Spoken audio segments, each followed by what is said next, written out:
ప్రజావేదిక కూల్చివేతతో గత ప్రభుత్వ విధ్వంసం మొదలవుతుందని ఏపీ ముఖ్యమంత్రి నారా చంద్రబాబు నాయుడు వ్యాఖ్యానించారు.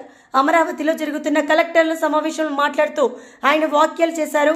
కలెక్టర్లతో సమావేశం పెట్టి మరీ వేదికను కూల్చేశారని ఆవేదన వ్యక్తం చేశారు. గత ప్రభుత్వ అకృత్యాలకు భరించలేకే ఎన్నికల్లో ప్రజలు వారికి గుణపాఠం చెప్పారని పేర్కొన్నారు.